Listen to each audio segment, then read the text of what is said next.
Assalamualaikum warahmatullahi wabarakatuh. Waalaikumsalam warahmatullahi wabarakatuh. Bismillahirrahmanirrahim. Alhamdulillahi rabbil alamin. Wassalatu wassalamu ala ashrafil mursalin wa ala alihi wa ashabihil mujahidin at-tahirin, amma ba'du. Saudara-saudara kaum muslimin rahimakumullah. Sebagai kelanjutan dari pembicaraan kita tentang serial para nabi, maka pada pertemuan kali ini kita akan membicarakan riwayat tentang Nabi Sulaiman alaihi salam dan Ratu Balqis. Nabi Sulaiman adalah putra dari Nabi Daud alaihi salam, yang Nabi Daud ini merupakan keturunan yang ke-12 dari Nabi Yakub. Pada diri Nabi Sulaiman bertemu kebesaran dunia dan kebesaran akhirat. Ya, beliau seorang raja, ya, beliau seorang rasul. Ya, beliau seorang pemimpin agama.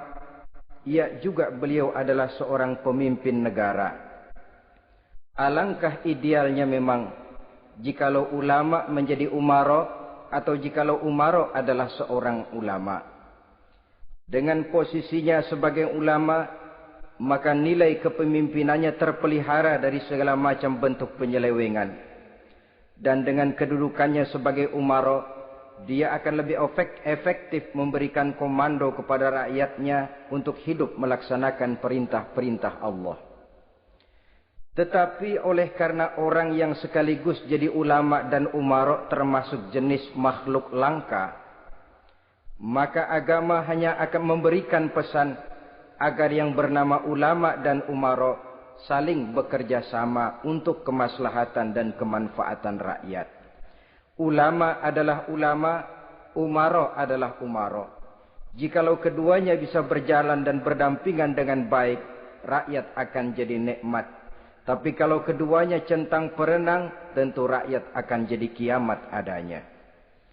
Ma'asyiral muslimin rahimakumullah.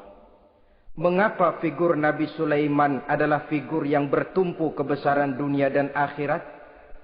Kita lihat dari sejarah bahwa Allah memberikan mukjizat kepada para rasulnya biasanya sesuai dengan kecenderungan umat yang dihadapi pada waktu itu.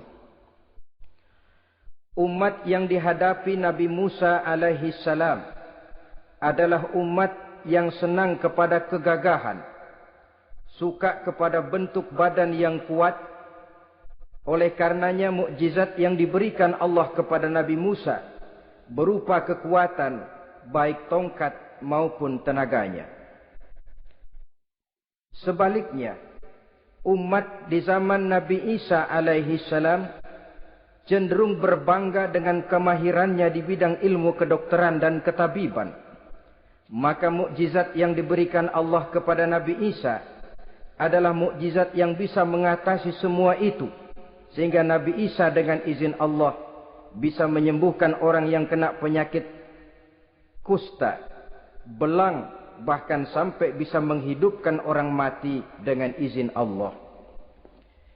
Di zaman Nabi Muhammad sallallahu alaihi wasallam, kecenderungan umat kepada kemampuan bersyair, sehingga ketika itu yang dihargai adalah ujung tombak dan ujung pena.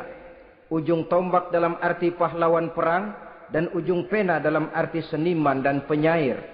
Maka di antara mukjizat terbesar yang diberikan kepada Nabi adalah Al-Quranul Karim, yang keindahan gaya bahasanya tidak seorang penyair pun sanggup menandinginya. Di zaman Nabi Sulaiman alaihi salam, kebesaran dan kemegahan dunia, kekuatan dan kejayaan menjadi ukuran. Kita tahu bahwa Jalut yang dihadapi oleh Nabi Daud adalah seorang yang bertubuh besar dan gagah perkasa, yang dalam sejarah lebih kita kenal dengan nama Goliat misalnya.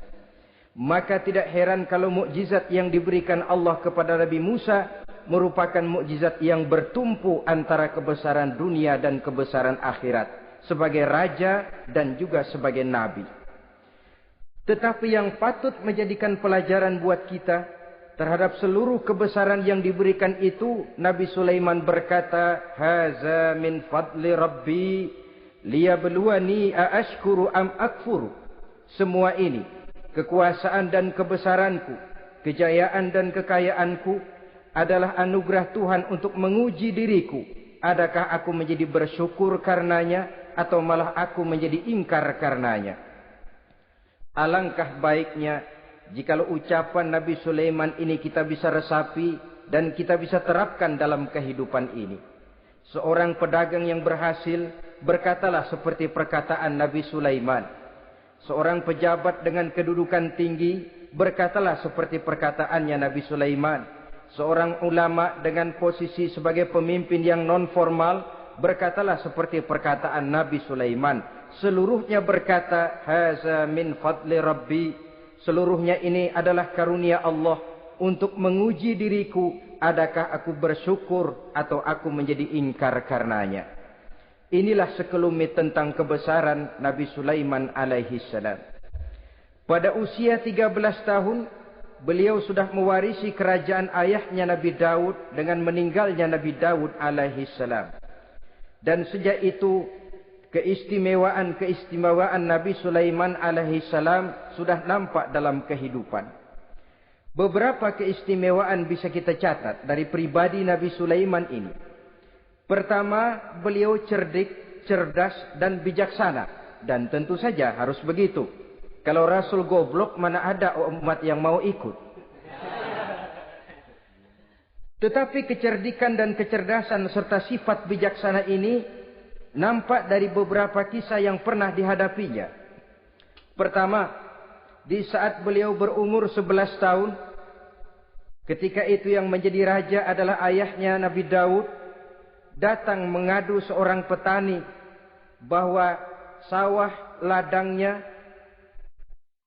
tanaman-tanaman yang ditanamnya habis dimakan oleh binatang ternak dari tetangga di sebelahnya.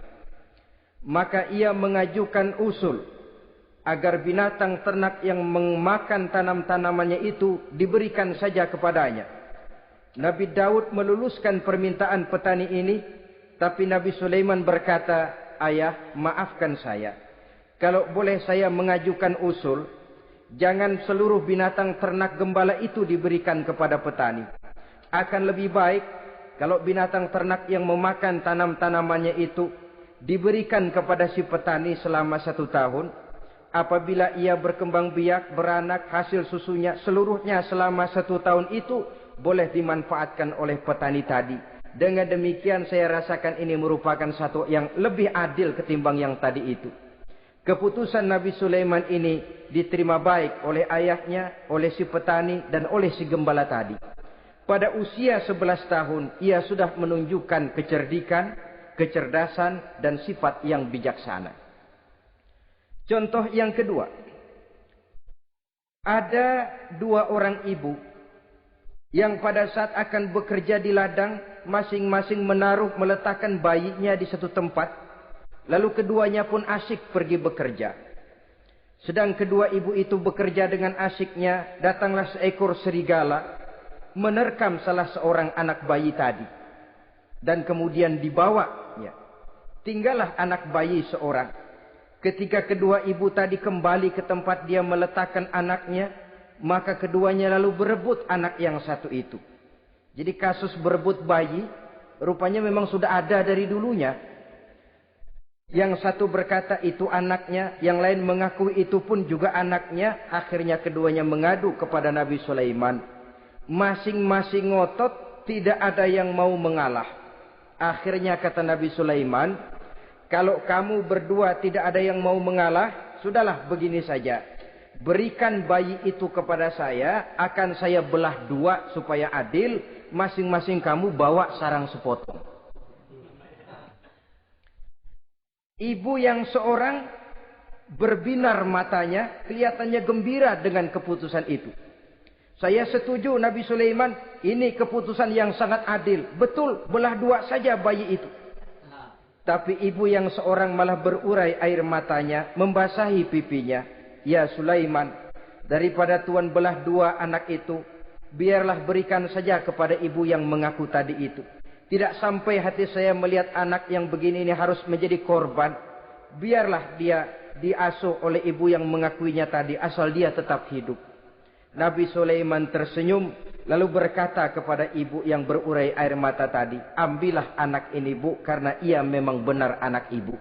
Sebab sekejam-kejamnya hati seorang ibu tidak akan sampai melihat anaknya dibelah dua. Adapun engkau ibu yang gembira, engkau sesungguhnya ibu yang kurang ajar. Cuma sekedar ngaku-ngaku, buktinya anak mau dibelah dua, kamu setuju. Ibu macam apa kamu anak dibelah dua setuju? Akhirnya ibu yang satu itu menerima hukuman yang setimpal karena mengakui sesuatu yang bukan haknya. Di sini kita lihat kebijaksanaan yang dimiliki oleh Nabi Sulaiman alaihi salam. Bukti yang ketiga. Pada waktu beliau mengadakan jihad fi sabilillah, beliau mengadakan mobilisasi dana. Tidak cuma manusia, binatang seluruhnya ikut memberikan sumbangan. Ketika datang gajah, gajah nyumbang kerbau. Datang kerbau, kerbau nyumbang kambing. Datang kambing, kambing nyumbang ayam. Datang ayam nyumbang burung. Datang burung nyumbang balang. Datang balang nyumbang semut. Gajah yang nyumbang kerbau ngelihat balang nyumbang semut ketawa. Hei semut, balang, Nabi Sulaiman kamu berikan semut untuk apa kayak gitu kecilnya? Lihatin dong saya nyumbang kebo, kata gajah. Nabi Sulaiman tersenyum seraya bersabda, al-hadiyatu biqadril muhdi. Pemberian itu memang sesuai dengan kemampuan orang yang memberi. Kalau gajah nyumbang kerbau, itu wajar saja. Gajah besar, sumbangannya pun besar. Sebaliknya kalau balang nyumbang semut, itu juga memang pantas. Balang kecil, sumbangannya pun kecil. Yang tidak wajar kalau ada balang mau nyumbang kerbau, ada gajah nyumbang semut. Di sini kelihatan watak yang bijaksana dari Nabi Sulaiman alaihi salam. Ini merupakan ciri keistimewaannya.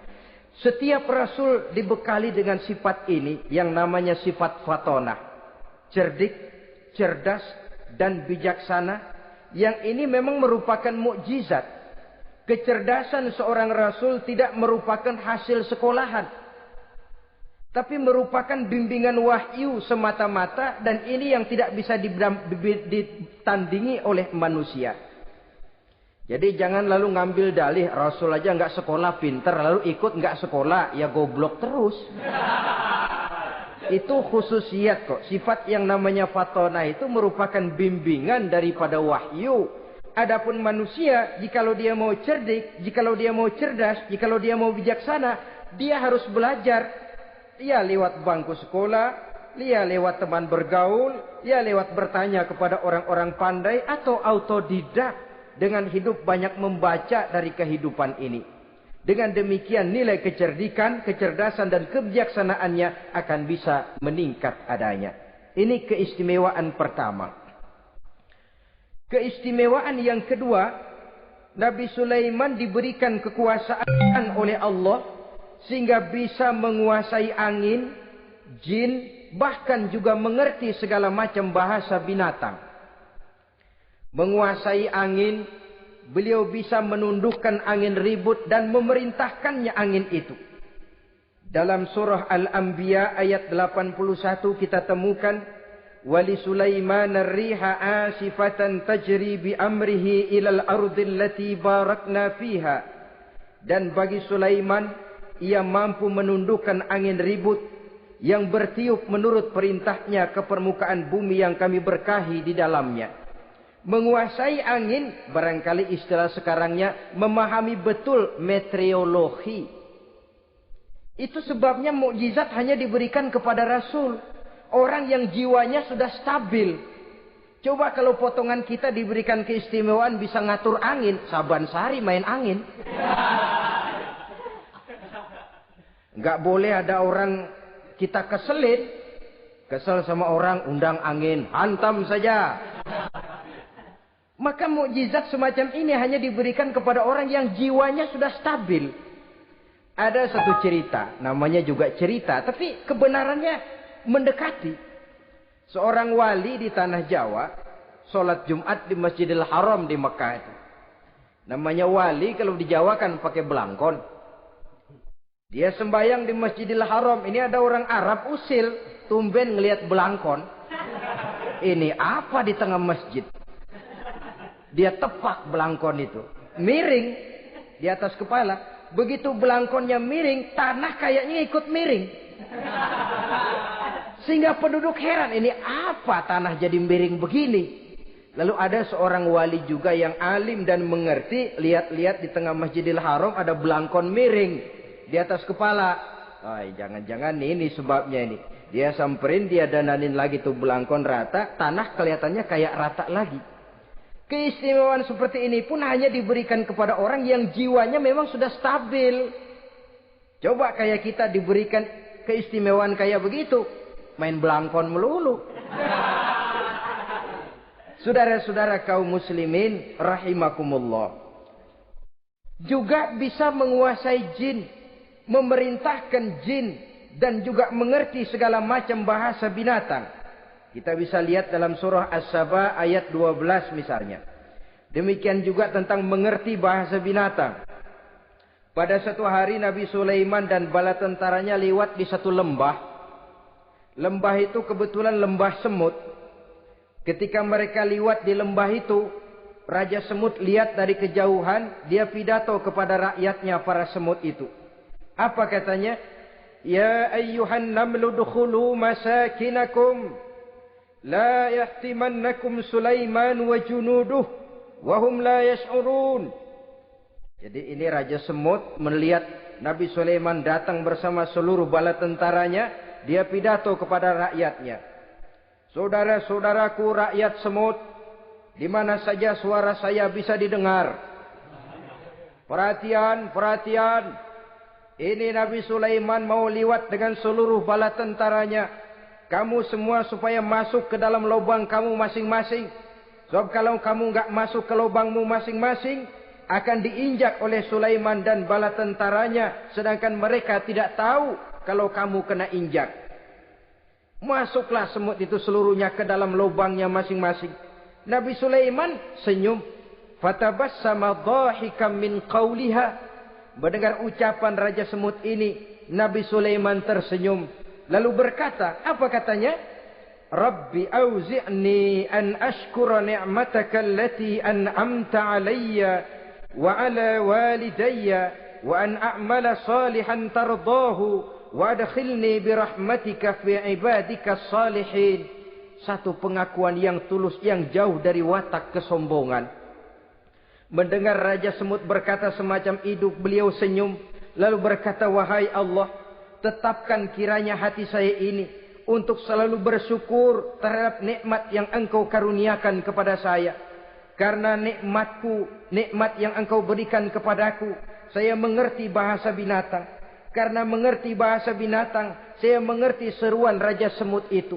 Tetapkan saya untuk selalu bersyukur ya Allah atas nikmat yang Engkau berikan ini. Atas nikmat yang Engkau berikan kepada kedua orang tua saya. Dan tetapkan saya untuk selalu melakukan amal soleh yang Engkau ridhoi. Dan masukkan saya ke dalam golongan hamba-hambamu yang soleh. Satu pengakuan yang tulus, yang jauh dari sifat kesombongan. Mungkin kalau sombong yang lahir, begitu dengar Nabi Sulaiman bawa semut ngomong begitu, beliau akan berkata, iya masuk ke buruan. Tapi kan tidak. Malah beliau perintahkan bala tentaranya, pasukan berhenti. Ada apa Nabi Sulaiman? Di depan kita ada kerajaan semut. Mereka lagi kocar-kacir masuk ke sarangnya masing-masing. Tunggu sampai mereka masuk dan kita bisa lewat dengan aman tanpa harus menginjak-injak mereka. Bala tentaranya di stop dan berhenti. Ternyata kebesarannya tidak menyebabkan ia lalu memandang remeh sampai kepada makhluk yang bernama semut sekalipun.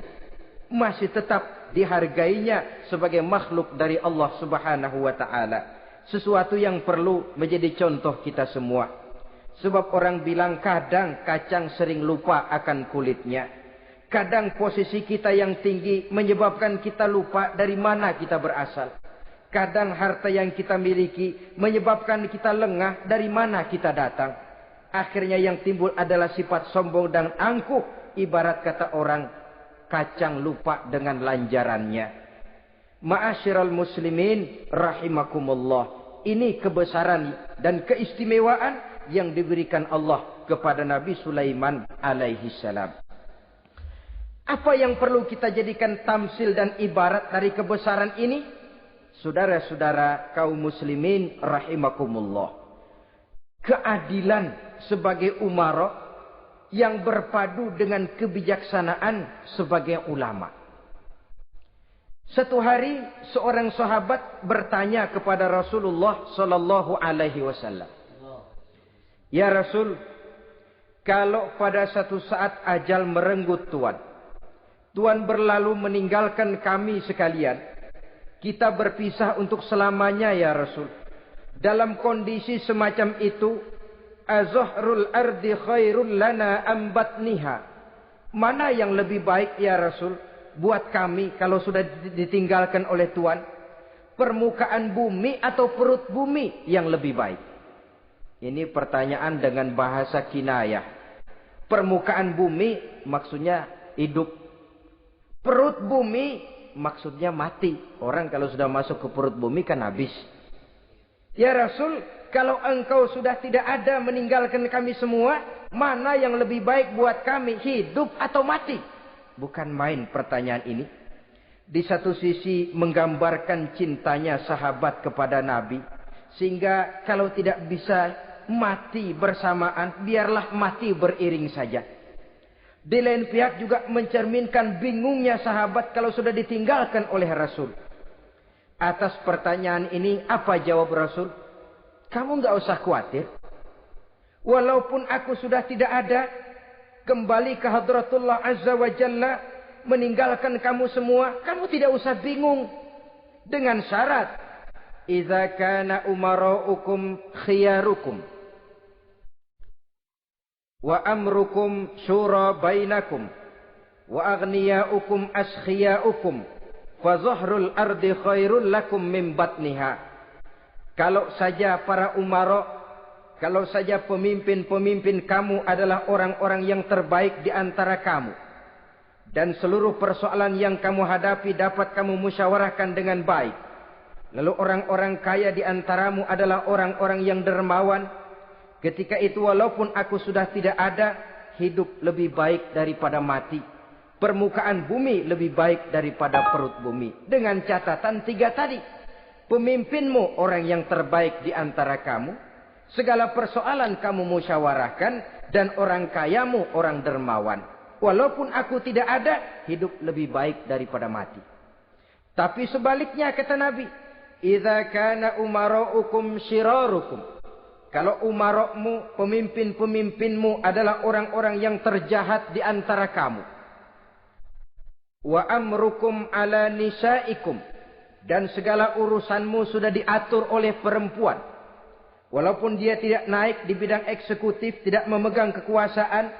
Tapi kekuasaan bayangannya jauh lebih menentukan daripada kekuasaan yang sesungguhnya. Kalau perempuan sudah ikut campur mengaturmu, kemudian wa askhiyaukum bukhalaukum.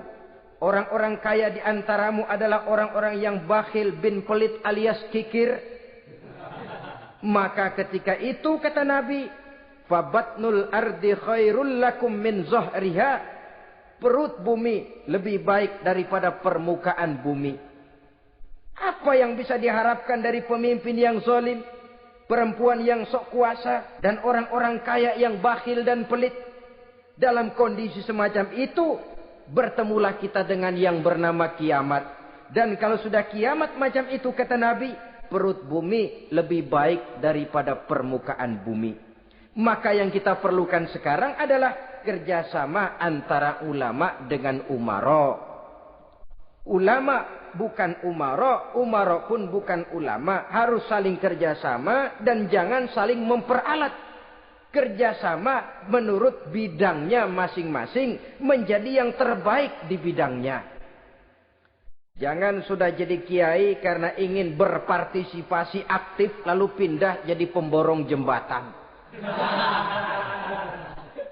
Tidak sadar akan profesinya.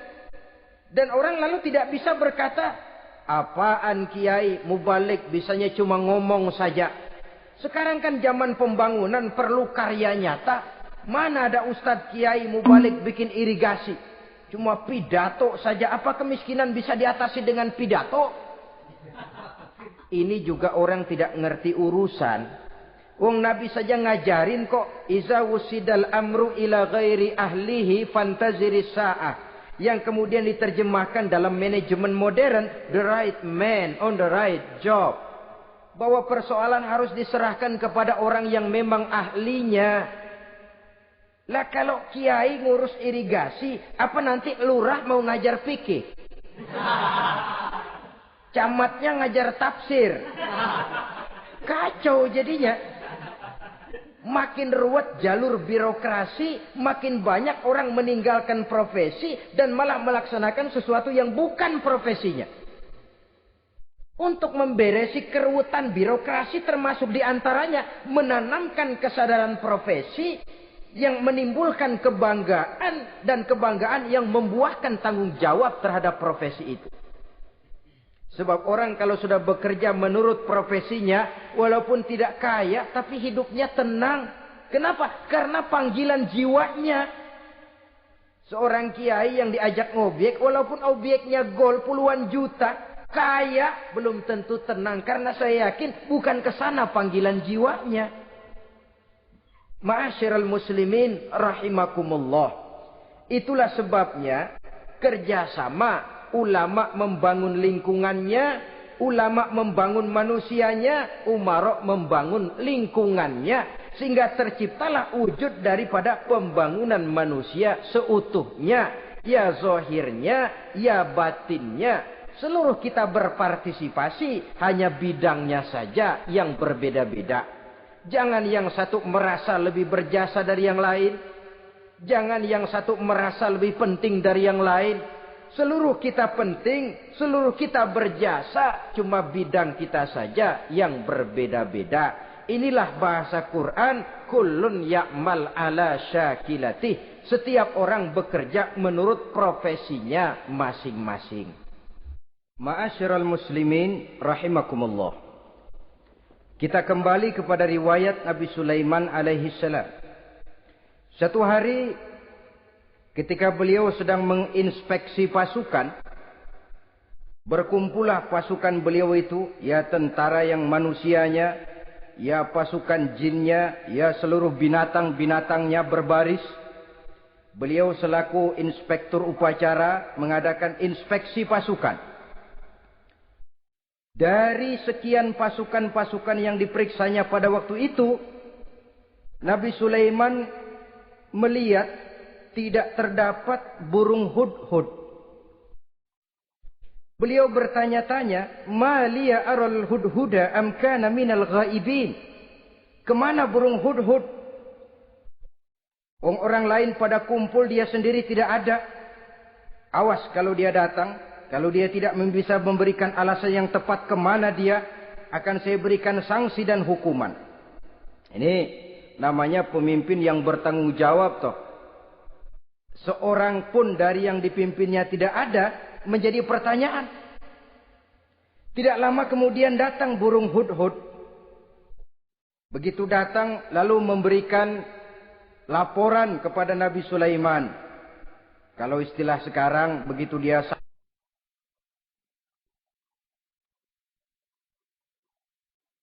sampai berdiri hormat, lapor, kata hudhud ini.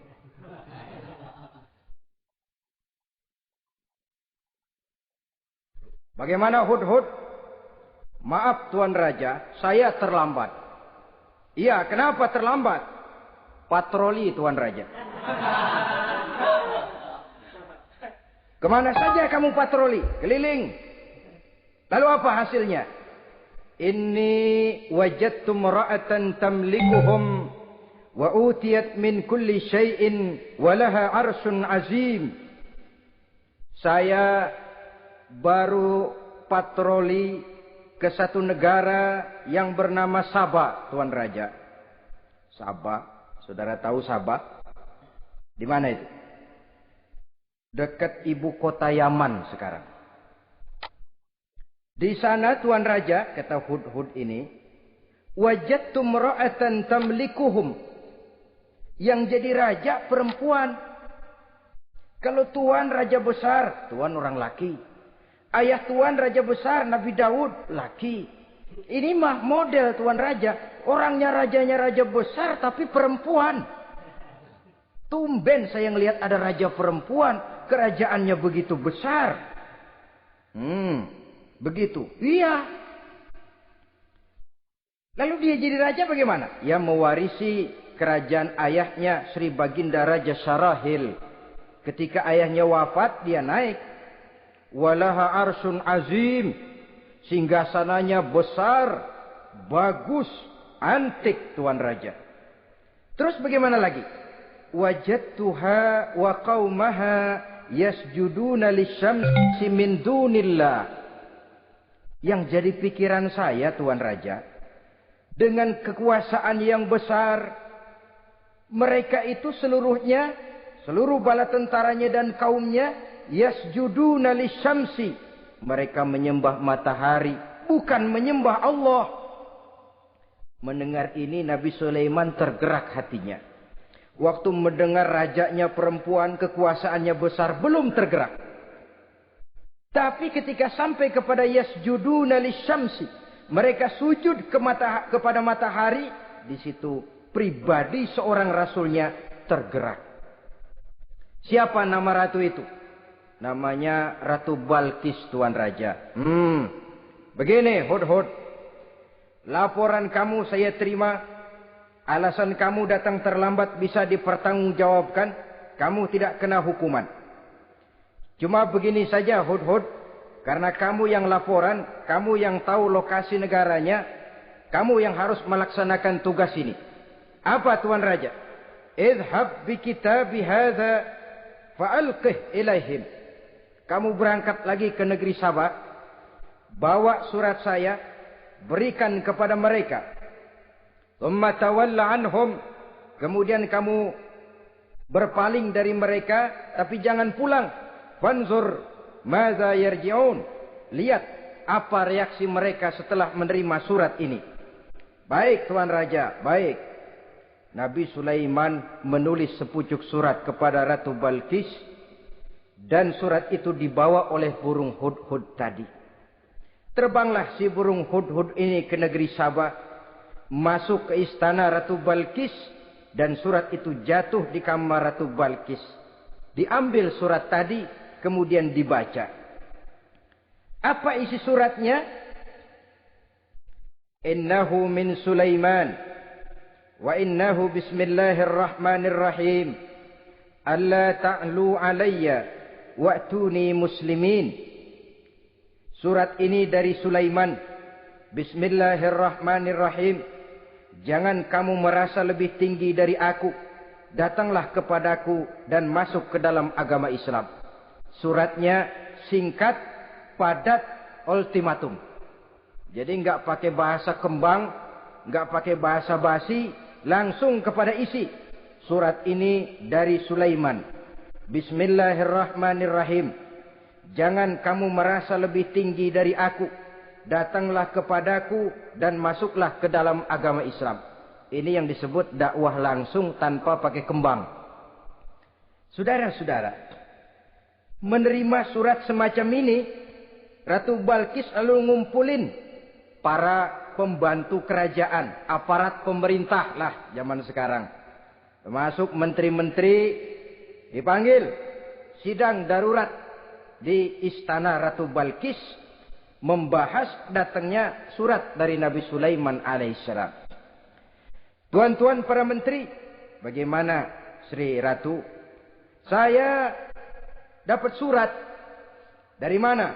Dari Sulaiman. Katanya apa? Jangan kamu merasa lebih hebat dan lebih tinggi dariku. Datanglah kemari dan masuklah ke dalam agama Islam. Menurut pendapat tuan-tuan menteri, bagaimana surat ini?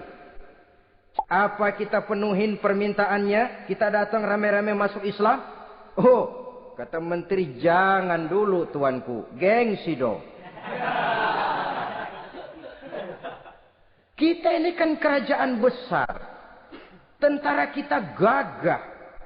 Masa mau menyerah tanpa syarat? Soal nanti kita kalah atau menang itu soal lain, Tuan Perdana Menteri, Tuan Ratu.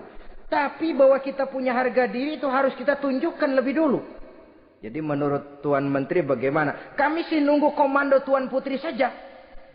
Artinya kalau boleh perang saja.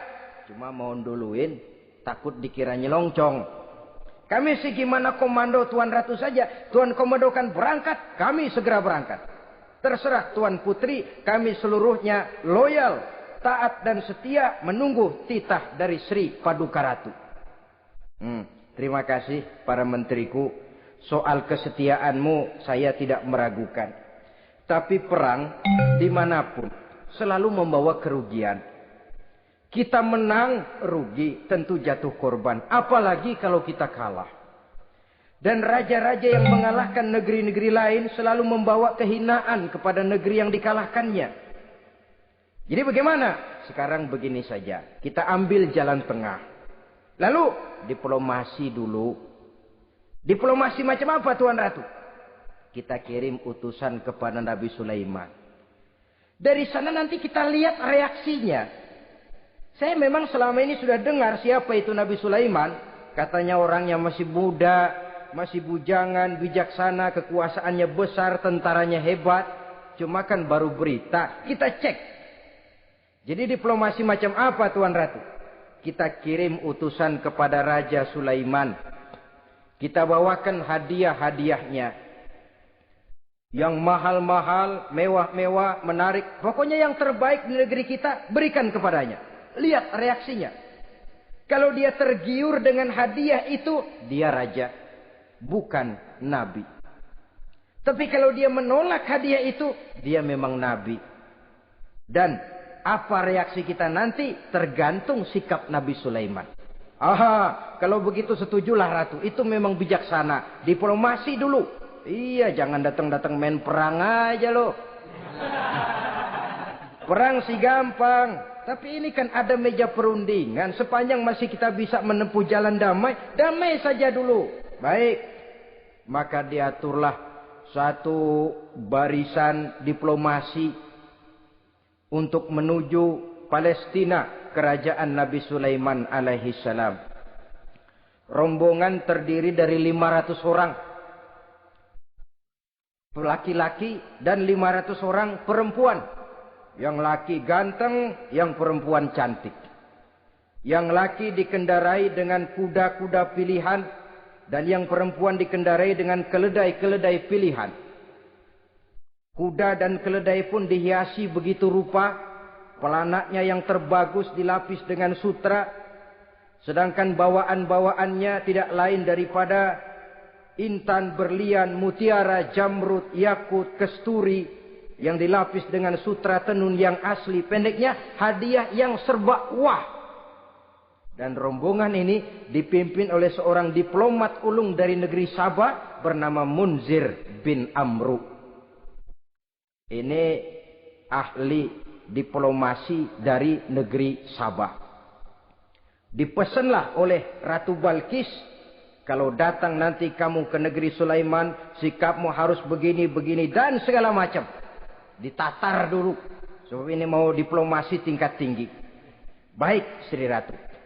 Nah, sudah mendengar perundingan ini, burung hudhud pulang ke negeri Nabi Sulaiman. Apel lagi, lapor Tuan Raja. Bagaimana hudhud? Sikapnya mereka akan mengutus utusan dengan membawa berbagai macam hadiah untuk datang ke negeri kita. Baik. Nabi Sulaiman kumpulkan tentaranya, terutama para jin. Hei tentaraku, khususnya kalian para jin, akan datang rombongan tamu besar ke negeri kita. Maka mulai saat ini saya komandokan, kamu bangun satu istana yang megah, yang belum pernah ada dalam waktu yang relatif singkat. Dan lantai daripada istana itu harus dilapisi dengan kaca-kaca tebal yang bening. Bawahnya diisi dengan air, diisi dengan ikan-ikan hias yang indah-indah. Baik Tuan Raja. Maka tentara Nabi Sulaiman, sejak manusia sampai binatang sampai jin, semuanya kerja bakti membangun istana yang megah. Sehingga sebelum rombongan kerajaan Sabah ini sampai, istana sudah selesai. Mereka masuk ke dalam istana Nabi Sulaiman. Begitu melihat lantainya gemerlapan air, masing-masing pada ngangkat kain. Takut kainnya basah. Waduh, ini istana kebanjiran begini pikiran. Kata Nabi Sulaiman, nggak usah diangkat kainnya, nggak usah. Ini dilapis kaca, cuma bawahnya memang kolam. Kolamnya berisi ikan. Oh, bengong. Bengong. Bengong aja pada melongo mulutnya. Saudara-saudara, jadi persis orang yang tinggal di puncak gunung datang ke tengah-tengah kota. Kan noraknya minta ampun. Apaan aja ditunjuk. Apaan aja dilihat, apaan aja ditunjuk. Ini ya, itu ya, wah. Wah, sudah semuanya serba wah.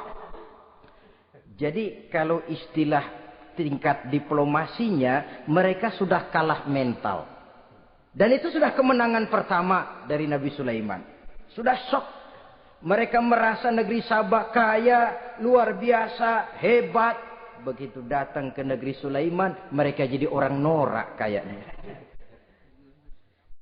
Sudah kumpul, nah selamat datang tuan-tuan ke negeri kami. Ada pesan apa? Majulah Munzir bin Amru. Tuan Sulaiman, bagaimana?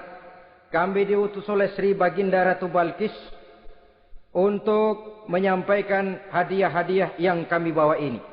Intan, berlian, yakut, jamrud, kesturi, dan barang-barang mahal lainnya. Mudah-mudahan Tuhan bisa menerima dengan senang hati. Nabi Sulaiman tersenyum.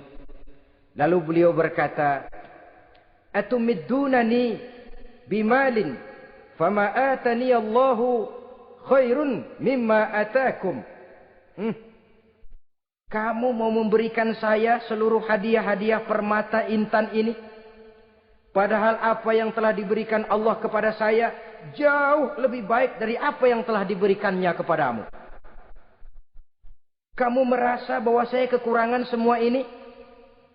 Ketahuilah tuan-tuan, saya punya lebih banyak dari apa yang tuan-tuan berikan sekarang ini. Irja' ilaihim, bawa pulang kembali seluruh hadiah ini. Sampaikan salam saya kepada ratumu, Ratu Balkis. Falanatiyannahum bijunudin la qibala lahum biha.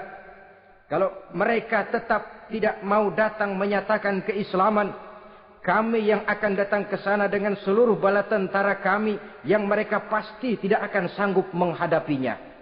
Saudara bisa baca dalam surah An-Naml ayat 36. Saudara hadirin ma'asyiral muslimin rahimakumullah. Kalau orang sudah silau dengan yang namanya upeti, hadiah, harta, secara mental dia sudah jatuh. Andai kata ketika itu Nabi Sulaiman menerima seluruh hadiah tadi, maka misi kerasulannya tidak akan jalan. Wibawanya hancur dan dia tidak akan sanggup lagi mendakwahkan Ratu Balkis untuk masuk ke dalam agama Islam. Dia akan jadi cemoohan di negeri Sabah. Ah, Sulaiman ngomong aja dikasih hadiah telap. Nah, ternyata ada yang lebih mahal dari harta. Ada yang lebih mahal dari intan dan mutiara. Ada yang lebih mahal dari pangkat dan kedudukan. Apa dia? Harga diri. Dan itu yang langka sekarang ini. Lebih baik jalan kaki tapi kita bebas mendongakkan kepala kemanapun kita mau. Daripada naik mobil empuk tapi mata nunduk saja nggak berani lihat ke atas.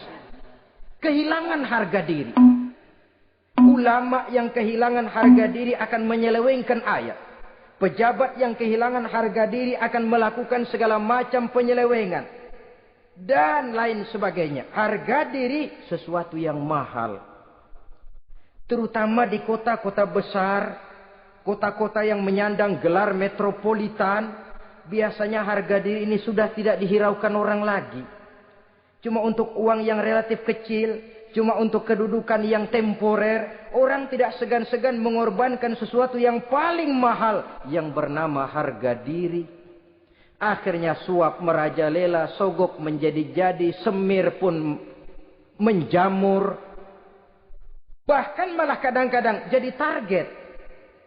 Sehingga ada pernah berita jabatan wakil gubernur katanya dikomersilkan. Siapa yang bisa memberikan sekian puluh juta dia akan naik.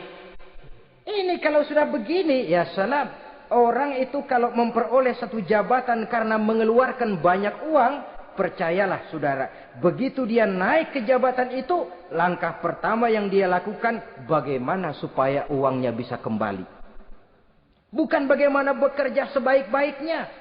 Bukan bagaimana mensejahterakan rakyat sebaik-baiknya. Karena dia merasa naik jabatan banyak mengeluarkan uang.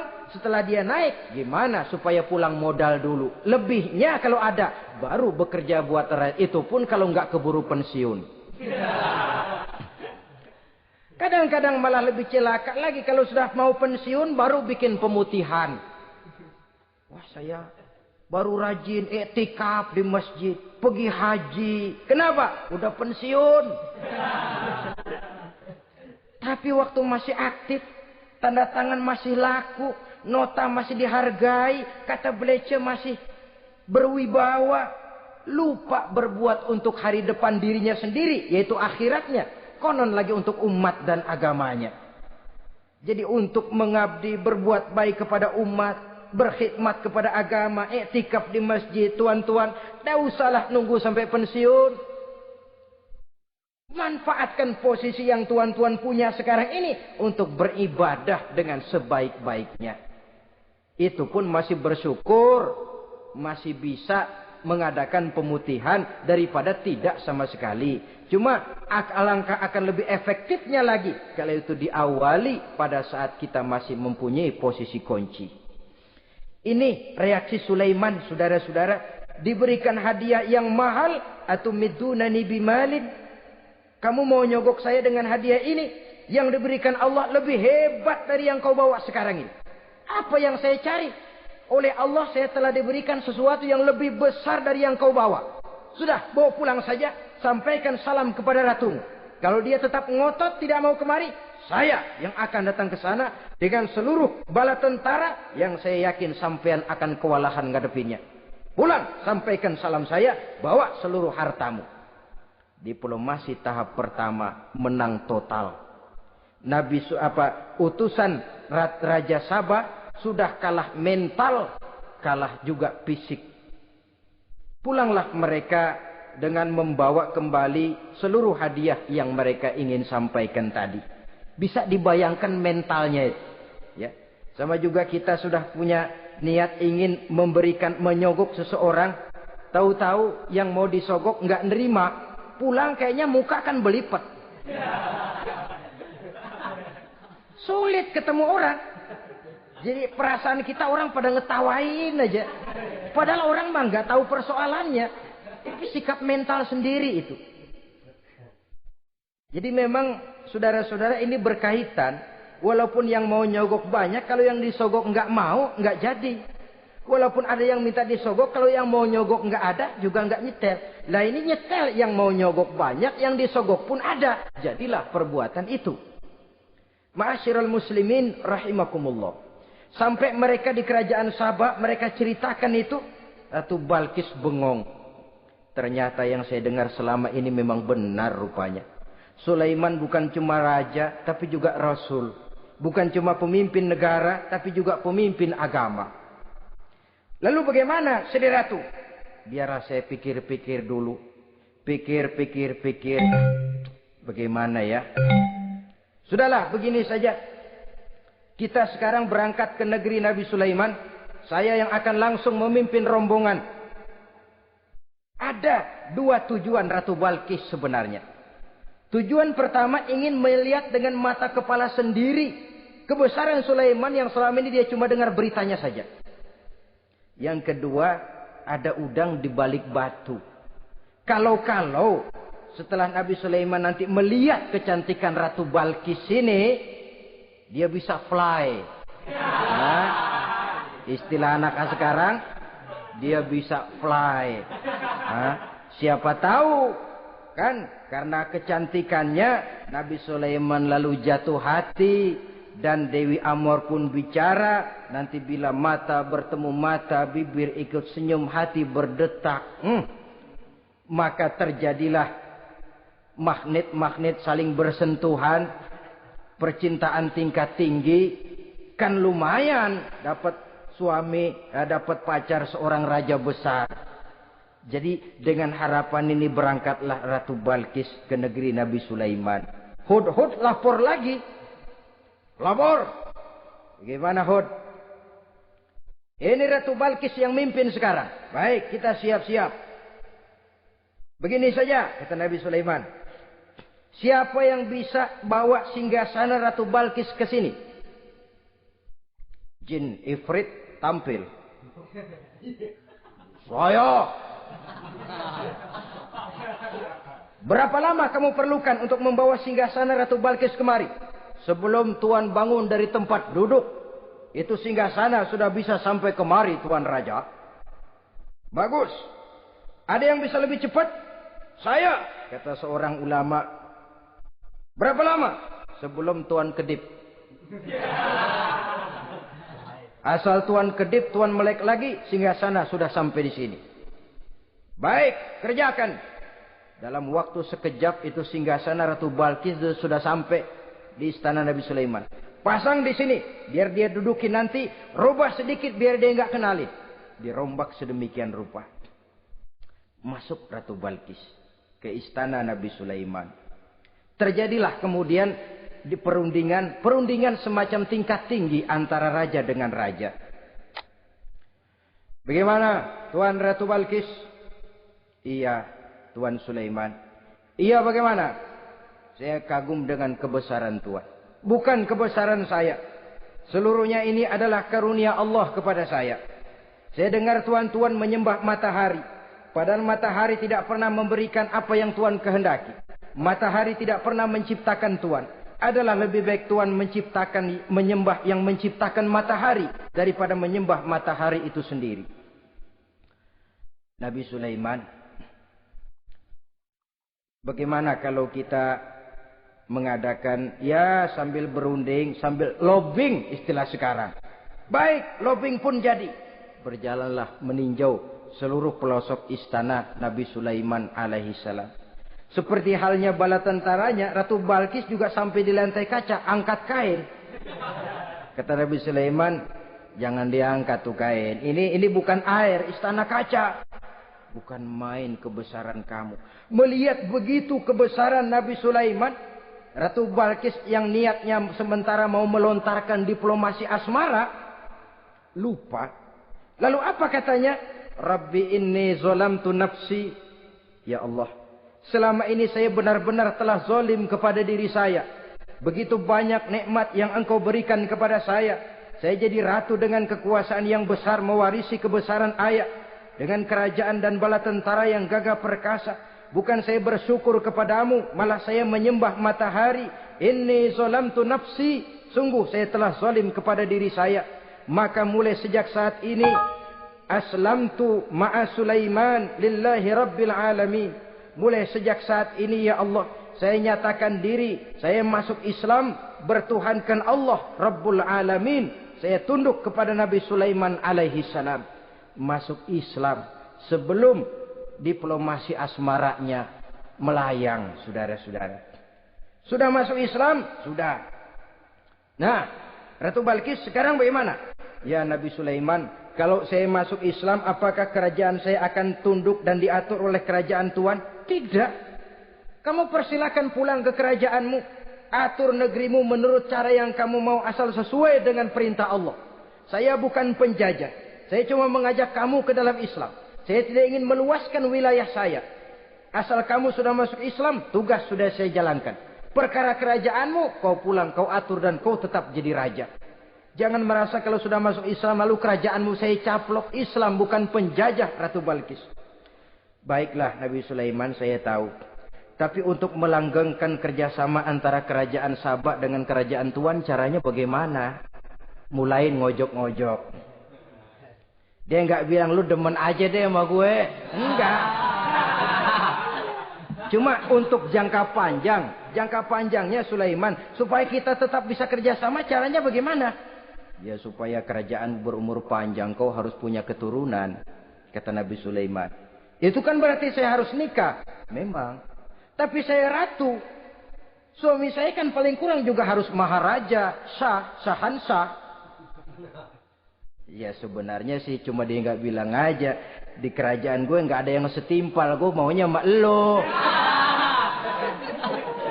Itu kalau bahasa kita. Cuma ini kan bahasa perempuan. Perempuan kan paling pintar nahan perasaan.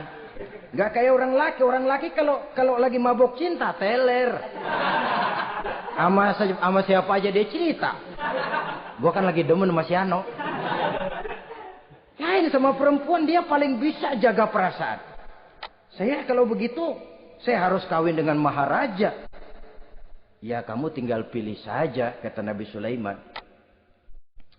Nabi Sulaiman, ini Perdana Menteri udah pada mesem-mesem, udah paham ke arah mana maksudnya. Bagaimana kalau kita kukuhkan saja dua kerajaan ini, Nabi Sulaiman? Saya pun setuju kalau itu kamu mau punya mau. Wah ini Perdana Menteri takbir semua. Allahu Akbar, Alhamdulillah, Alhamdulillah. Sampai akhirnya Nabi Sulaiman pun menikah dengan Ratu Balkis. Bergabunglah dua kerajaan besar itu. Saudara-saudara kaum muslimin rahimakumullah. Kemudian setelah bertahun Nabi Sulaiman wafat. Tidak seorang pun tahu karena beliau wafat sedang pegangan tongkat. Ketika tongkat dimakanin rayap, rapuh, baru beliau jatuh. Orang tahu kalau Nabi Sulaiman sudah wafat. Menurut riwayat beliau wafat itu sedang sholat. Karena sholat Nabi Sulaiman cuma diri saja. Tidak pakai ruku dan sujud. Menurut riwayat lain beliau sedang memandori jin dan tentaranya yang sedang kerja. Begitulah wafat beliau. Kita bisa baca dalam surah Saba ayat ke-14. Setelah beliau wafat, Palestina diserbu oleh Raja Bukhtanasor atau Raja Nebukadnezar. Seluruh kebesaran Sulaiman di bumi hanguskan, istananya dihancurkan, intan permata dan kekayaan beliau dirampok, dan tinggallah kebesaran Sulaiman cuma legenda saja yang kita kenal dengan istilah Haikal Sulaiman. Legenda, riwayat-riwayat yang sampai sekarang ini masih bisa kita telusuri kebenarannya. Saudara-saudara, inilah pertemuan yang singkat ini. Walaupun serba singkat, mudah-mudahan ada manfaatnya. Dengan kesimpulan, seluruh anugerah yang ada pada kita, hakikatnya karunia Allah. Marilah kita menjadi orang yang pandai bersyukur atas anugerah itu. Terima kasih atas segala perhatian. Mohon maaf atas segala kekurangan. Usikum wa nafsi bitaqwallah. Wassalamualaikum warahmatullahi wabarakatuh.